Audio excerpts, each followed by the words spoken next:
여러분 생텍쥐베리의 어린 왕자라는 책을 알고 계십니까? 아마 이 책을 읽어본 분들이 읽어보지 못했더라도 한 번쯤은 이 책에 대해서 들어본 적이 있으실 것입니다. 굉장히 오랜 시간 베스트셀러에 오르기도 했었죠. 이 책은 굉장히 짧고도 간결하고 단순한 문장을 통해서 굉장히 사람에게 통찰력 있는 그런 메시지를 주어서 많은 사람들에게 아마 사랑을 받고 있는 것 같습니다. 이 책의 대목을 제가 잠깐 조금 가져와 봤는데 제가 잠깐 읽어드리겠습니다. 세상에서 가장 어려운 일은 사람이 사람의 마음을 얻는 일이란다. 각각의 얼굴만큼 다양한 각양각색의 마음을. 순간에도 수만 가지의 생각이 떠오르는데 그 바람 같은 마음이 머물게 한다는 건 정말 어려운 일이란다. 저자인 생텍쥐베리는 지금 사람의 마음을 얻는 일이 세상에서 가장 어려운 일이라고 얘기하고 있습니다. 왜 그렇습니까? 왜냐하면 아무리 세상에서 많은 부와 권력과 명예를 가졌다고 할지라도 강제로 누군가의 마음을 얻을 수는 없기 때문이죠. 예를 들면 일제강점기 때 일본군들이 독립투사들을 굴복시키지 못한 이유가 바로 그것이지 않습니까? 그들이 아무리 많은 힘과 무력을 가지고 있다고 할지라도 독립투사들의 마음을 빼앗지 못했기 때문에 그들을 굴복시키지 못했습니다. 여러분, 그렇다면 복음 전하는 일 또한 세상에서 가장 어려운 일 아닙니까? 복음을 전한다는 것이 무엇입니까? 바로 사람의 마음을 얻는 일이죠. 세상 속에서 세상의 기준을 가지고 살아가는 사람들이 이제 하나님의 말씀이라는 그 기준을 가지고 살겠다는 그 마음의 변화를 일으키는 것이 바로 복음 아닙니까? 오늘 본문에서 예수님은 위대한 지상 명령을 하고 계십니다. 바로 복음 전파에 대한 말씀입니다. 현재 전 세계 수억 명의 사람들이 복음을 받아들이고 기독교인이 되었습니다.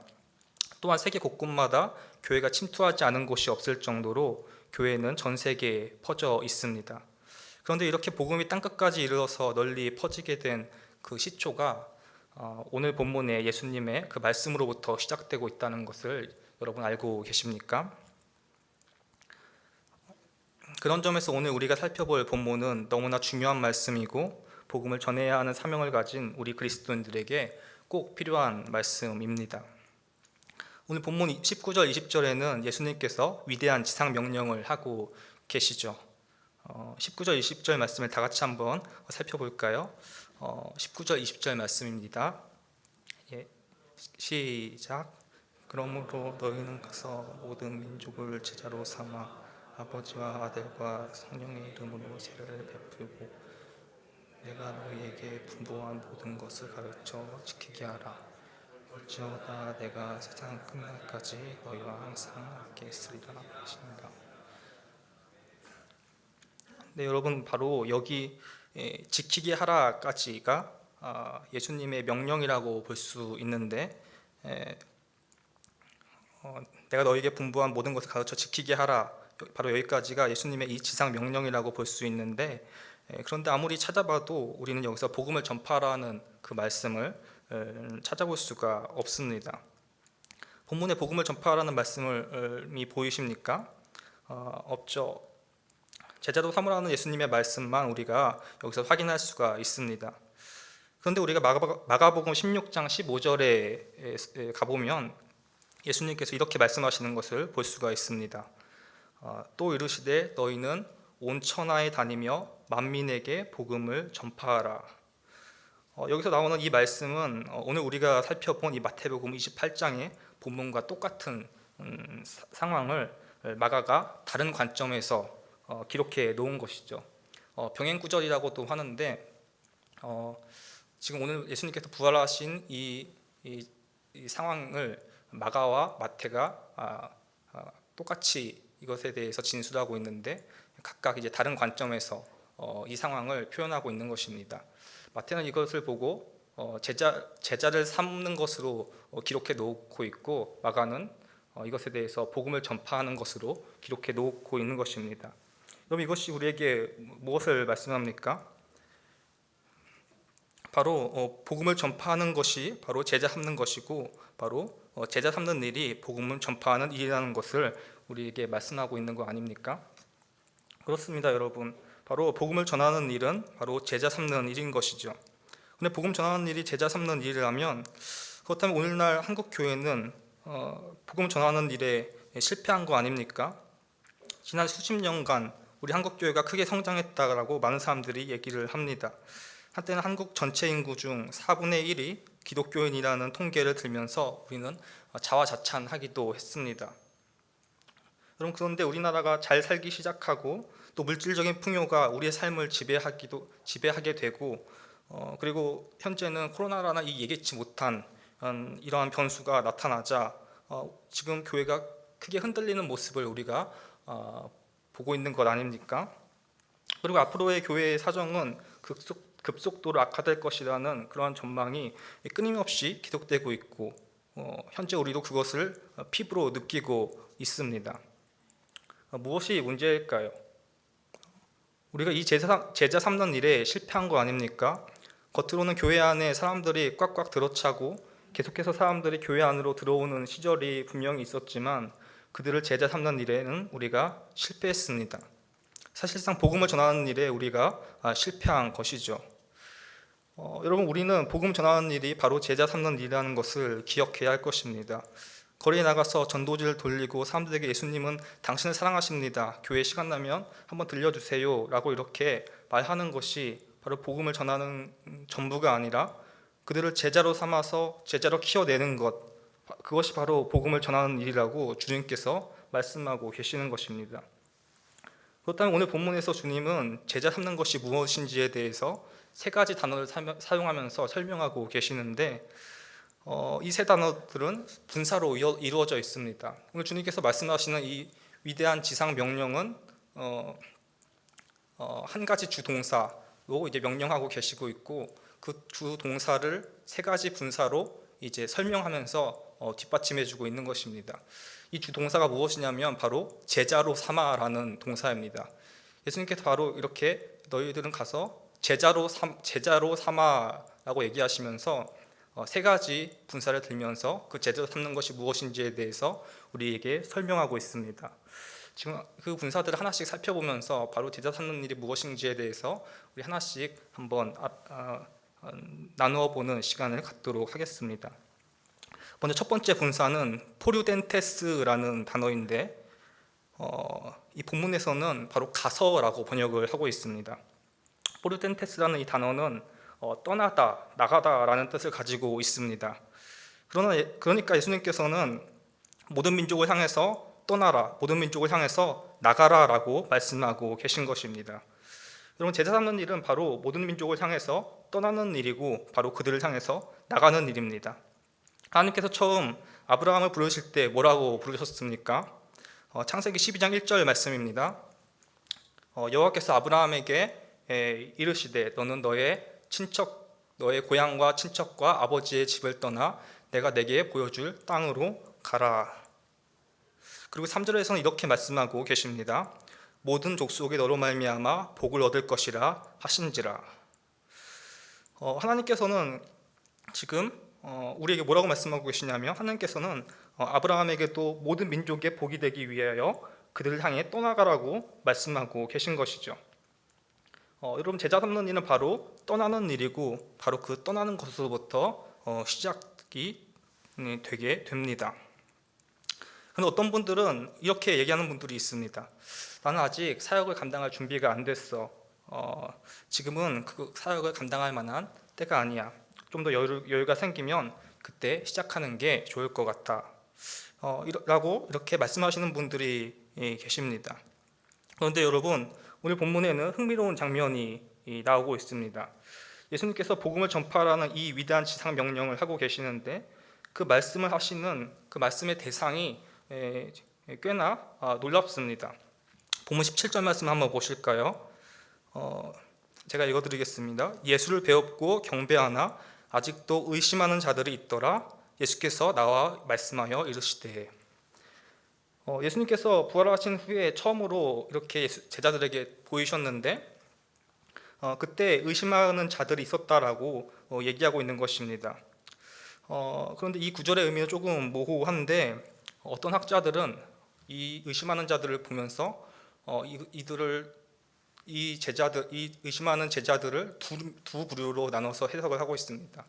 한 부류는 부활하신 예수님을 처음 봤을 때 그 예수님에 대해서 경배하는 마음을 가졌고, 또 한 부류는 의심하는 마음을 가졌다라고 이렇게 해석을 하는 학자가 있는 반면에, 또 어떤 학자는 이 제자들을 한 무리로 보고 한 무리의 제자들이 한쪽 마음에서는 경배하는 마음을 가졌지만 또 다른 마음으로는 의심하는 마음을 가졌다라고 이렇게 해석을 하는 학자도 있습니다. 그런데 우리가 어떤 해석을 따르던 간에 성경에서 성경 저자가 우리에게 얘기하고 있는 것은 그 제자들 중에 의심하는 사람들이 있었고, 그 의심하는 사람들에게 예수님께서 나아와서 그들에게 이 지상 명령을 하고 계신다는 것이죠. 바로 그 의심하는 사람들의 초점을 맞추고 있다는 것입니다. 주님께서는 바로 의심하는 그 제자들에게 나아가셔서 그들에게 위대한 사명의 말씀을 명하고 계신 것입니다. 여러분, 주님은 주님의 사명을 감당하라고 우리에게 말씀하시면서 그 사명을 감당할 만한 완벽한 제자에게 그것을 명하시지 않았습니다. 여전히 의심 많고, 여전히 부족하고, 여전히 연약하고 깨어지기 쉬운 그 제자들에게 다가가셔서 그들에게 가라, 포류덴테스라고 명령하고 계신 것입니다. 여러분, 하나님께서는 완전한 사람을 찾고 계시지 않습니다. 부족하고 연약하지만 주님께서 가라라고 말씀하실 때 그 말씀에 순종하여서 발걸음을 떼는 그 사람을 찾고 계신 것입니다. 아브라함은 가라라고 말씀하신 그 하나님 앞에서 자신이 거주하고 있던 그 안락한 삶을 버리고 그 앞에 무슨 일이 펼쳐질지 아무것도 모른 채 떠났습니다. 여러분, 우리에게 이러한 떠남이 있습니까? 우리는 현실의 안주에서 떠나려고 하지 않죠. 나는 아직 준비가 안 됐어, 아직 때가 아니야 라고 우리는 말합니다. 그러나 예수님은 연약하고 부족한 우리들에게 사명을 감당하라고 말씀하십니다. 네가 연약할 때에 내가 강함이 되고 너의 부족한 것을 내가 채워주고 네가 사명을 감당할 수 있도록 너를 만들어 갈 것이니까 너는 발걸음을 떼라 라고 말씀하고 계신 것이죠. 주님의 이 말씀에 반응해서 제자 삼는 일을 위해서 복음을 전하는 일에 우리의 삶을 던질 수 있는 바로 우리 모든 성도님들과 제가 되기를 바랍니다. 두 번째로 예수님은 제자 삼는 일을 바로 세례 베푸는 일이라고 말씀하고 계십니다. 모든 민족을 제가 잠깐 읽어드리겠습니다. 모든 민족을 제자로 삼아 아버지와 아들과 성령의 이름으로 세례를 베풀고, 여기서 말씀하는 이 이름으로라는 이 단어는 히브리어 레셈이라는 단어에서 파생되어 나왔는데, 이 단어의 뜻이 어떻게 되냐면 무엇 못에 의해서 결정되다, 무엇 못에 의해서 지배를 받는 존재가 된다라는 뜻을 가지고 있습니다. 그러니까 본문에서 무엇을 말씀하고 있는 것이냐면, 세례를 베푼다라는 것은 바로 아버지와 아들과 성령, 즉 이 삼위일체 하나님에 의해서 결정되는 존재, 그리고 이 삼위일체 하나님의 지배를 받는 그러한 존재가 되도록 그 믿음의 결단을 하게 하는 것, 그것이 바로 세례를 베푸는 일이라는 것이죠. 다시 말씀드리겠습니다. 세례를 베푸는 일이 무엇이냐면 바로 아버지와 아들과 성령, 그 삼위일체 하나님에 의해서 결정되는 존재, 삼위일체 하나님의 지배를 받는 존재가 되도록 믿음의 결단을 하게 하는 것, 바로 그것이 우리 본문에서 말씀하고 있는 세례를 베푸는 일이라는 것이죠. 여러분, 세례 베푸는 일은 바로 세상을 선과 악의 대립구조로 보는 그런 것을 요구합니다. 세상의 기준을 가지고 악한 세상에서 빠져서 살아가는 그 사람들을 건져내서 하나님의 말씀을 하나님의 말씀을 기준으로 살아가는 존재로, 또 하나님의 지배를 받는 그러한 존재로 옮겨 놓는 것이 바로 세례 베푸는 일인 것이죠. 웨스트민스터 신앙고백서 28장에 보면 세례에 관하여라는 이제 파트가 있는데, 거기서 세례에 대해서 이렇게 설명하고 있습니다. 영어인데요. 제가 영어 읽고 나서 이제 한글로 다시 말씀드리겠습니다. 이렇게 말씀하고 있습니다. Through Jesus Christ to walk in newness of life. Through Jesus Christ to walk in newness of life. 무슨 뜻이냐면 바로 예수 그리스도를 통해서 새로운 삶의 방식으로 걸어가는 것이라는 것이죠. 바로 죽은 삶의 자리에서 새로운 삶의 자리로 옮겨가는 것, 그것이 바로 세례인 것입니다. 이런 면에서 볼 때 세례라는 것은 회복인 것이죠. 왜 그렇습니까? 웨스트민스터 소유리 문답에 보면 사람의 제일 되는 목적에 대해서 말씀하고 있습니다. 거기서 사람의 제일 되는 목적을 뭐라고 말하냐면 하나님을 영화롭게 하고 영원토록 그를 즐거워하는 것이라고 말하고 있죠. 하나님께서 사람을 창조하신 목적은 하나님을 영화롭게 하고 그를 즐거워하고 그럼으로써 그에게 모든 영광을 돌리는 것, 바로 이 일을 위해서 사람이 지음을 받았습니다. 그런데 죄가 세상에 들어옴으로 사람은 원래 지음받은 그 목적대로 살지 못하게 되죠. 하나님께 경배하고 그에게 영광을 돌리며 살아야 하는 존재 목적을 잃어버린 것입니다. 그런데 하나님께서는 예수 그리스도를 통해서 그를 믿는 자들이 다시금 하나님께 영광 돌리면서 살아갈 수 있게 만드셨습니다. 사람이 지음받은 그 존재의 목적의 회복, 이것이 바로 복음이고 바로 이것이 세례인 것입니다. 그러면 우리는 어떻게 이 세례 베푼 일을 감당하면서 살아갈 수 있을까요? 먼저는 하나님의 말씀을 전함으로써 악에 속해 있던 사람이 예수 그리스도를 받아들이고 하나님에 의해서 결정되는 존재, 즉 이전에 행했던 세상의 삶의 방식이 아니라 새로운 삶의 방식으로 살아가도록 하는 것이 바로 세례를 베푸는 일입니다. 여러분, 그런데 넓은 의미로 이제 조금 제가 확대해서 이 범위를 넓혀서 이 세례 베푸는 일에 대해서 살펴본다면, 이 세례 베푸는 일은 단지 사람에게만 적용되어 있는 것이 아닐 수 있습니다. 인간의 타락으로 세상의 온 만물이 다 왜곡되어지고 부패하지 않았습니까? 엉겅퀴가 세상에 나서 사람을 공격하게 되었죠. 이 세상 만물 또한 하나님께 영광을 돌리고 경배를 드려야 하는데 그 존재 목적을 상실해버린 것입니다. 이 부패한 세상을 다시 하나님께서 처음 의도하신 그 창조 모습을 회복하게 하는 일이 넓은 의미에서 세례 베푸는 일이지 않습니까?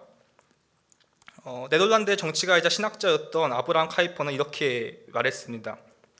만물을 통치하시는 그리스도께서 인류가 존재하는 모든 삶의 영역들 중에 자신의 것이 아니라고 말씀하시는 영역은 단 한 평도 없다. 만물을 통치하시는 그리스도께서 인류가 존재하는 모든 삶의 영역들 중 자신의 것이 아니라고 말씀하시는 영역은 단 한 평도 없다. 그렇습니다, 여러분. 이 세상의 모든 만물, 모든 영역을 그리스도께서 통치하시기 때문에 우리는 인간을 포함한 이 모든 것을 회복해야 하는 그러한 사명을 부여받았습니다. 이것들이 예수 그리스도의 피로 말미암아 회복되어져서 그 존재 목적, 하나님을 찬양하고 하나님을 경배하고 영광 돌리는 그 하나님의 온전한 통치 영역으로 들어갈 수 있게 하는 것, 이것이 바로 복음을 전하는 일이자 제자 삼는 일이고 바로 세례 베푸는 일인 것입니다. 우리 제일교회 모든 성도님들이 아마 각자의 영역에서 각자의 자리에서 최선을 다해서 그 삶을 지키고 계실 것입니다.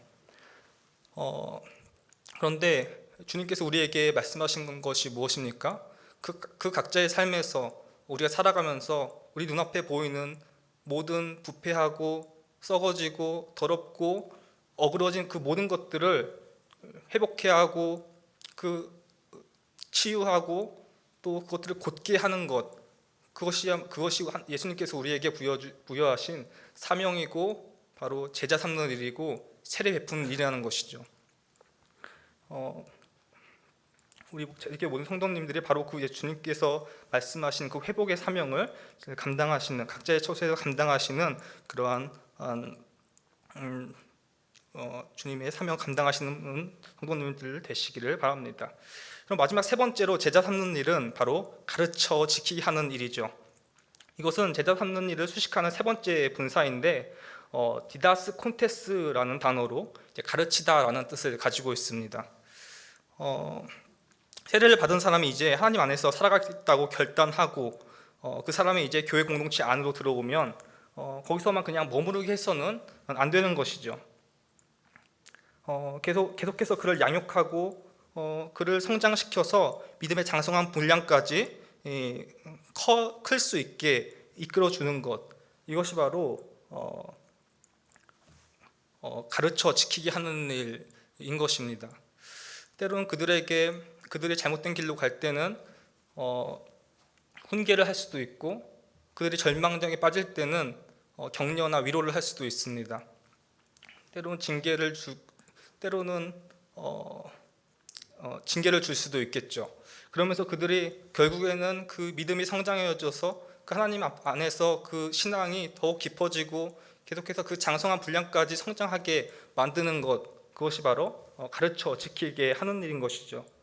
그런데 예수님께서 이 가르쳐 지키게 하는 이 일의 목적을 뭐라고 말씀하고 계시냐면 바로 내가 너희에게 분부한 모든 것이라고 말씀하고 있습니다.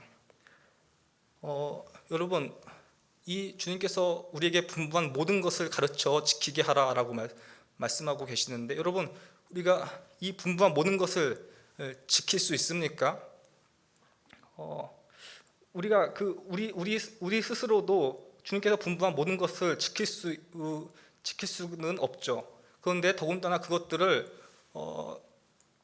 믿음이 연약한 자들이 그 주님께서 분부한 모든 것을 지키게 하는 일은 아마 불가능할 것입니다.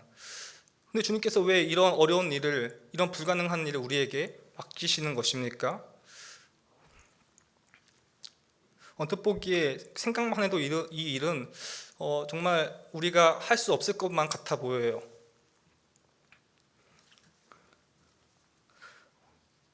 아마 이 일을 하기 위해서는 평생토록 우리의 최선의 노력을 다한다고 할지라도 이 일을 감당하는 것이 불가능할지 모릅니다. 그런데 주님께서 우리에게 말씀하시는 것이 무엇입니까? 그것은 20절 말씀에 그 뒤에 나오는 말씀이죠. 바로 20절 말씀에 이렇게 주님께서 말씀하고 계십니다. 볼지어다 내가 세상 끝날까지 너희와 항상 함께 있으리라. 예수님께서 우리에게 그 제자들에게 지상 명령, 그 주님의 제자 삼으라는 그 명령을 하시면서 그 끝에 너희들에게 내린 이 내 명령이, 이 모든 명령을 지키게 하는 이 일이 너무나도 어려워 보이고 불가능해 보이고 힘들어 보일지라도, 그러나 볼지어다 내가 세상 끝날까지 너희와 항상 함께하리라고 말씀하시면서 그 일들이 가능하다라는 것, 그 일들을 감당할 수 있게 한다고 주님께서 말씀하고 계시는 것이죠. 그리고 주님께서 말씀하시는 것이 무엇입니까? 18절 말씀에 주님께서 이렇게 말씀하시죠. 하늘과 땅의 모든 권세를 내게 주셨으니. 우리와 세상 끝날까지 함께 하신다는 그 주님께서 어떤 권세를 가졌었는가? 바로 하늘의 권세와 땅의 권세를 가지신 바로 전능하신 하나님이라는 것이죠. 예수님께서는 우리에게 위대한 지상 명령을 하고 계십니다. 너희는 가서 모든 민족으로 제자를 삼고 아버지와 아들과 성령의 이름으로 세례를 베풀고 내가 너에게 분부한 모든 것을 가르쳐 지키게 하라라는 이 위대한 지상 명령을 우리에게 하시면서, 그 지상 명령의 시작은 내가 하늘의 권세와 땅의 권세를 가진 전능한 하나님이고, 그리고 그 지상 명령의 끝은 바로 그 하나님께서 우리와 세상 끝날까지 함께할 것이라는 그 약속을 우리에게 주시면서, 너희들이 보기에는 이 사명이 너무나도 어렵고 힘들고 할 수 없는 것 같고 불가능해 보일지라도 그럼에도 불구하고 내가 그것들을 감당하게 해주겠다, 내가 너희와 항상 함께할 것이다 라고 우리에게 그 말씀을 하고 계시는 것이죠. 여기에서 우리에게 소망이 있고, 여기에 우리에게 그 하나님에 대한 그 희망이 생기는 것이죠. 그 점성길 제일교회 모든 성도님들이 바로 이 희망을 품고, 이 소망을 품고 바로 이 복음 전파하는 사명, 곧 제자 삼는 일은 아까 어린 왕자의 저자 생텍쥐베리가 말했듯이 이 복음을 전파하는 이 일은 사람의 마음을 움직이는 일이기 때문에 세상에서 가장 어려운 일처럼 보인다 할지라도, 불가능해 보인다 할지라도 주님의 이 믿음을 붙잡고 주님께서 분부하신 이 위대하고도 영광스러운 일을 위해서 오늘도 우리가 나아간다면 그것들을 가능하게 할 것이라고 주님께서 말씀하고 계십니다. 오늘도 현실에 안주하지 않고 아브라함과 같이 발걸음을 떼시면서 약속하신 그 땅으로 나아가는 우리 모든 성도님들 되시기를 바랍니다.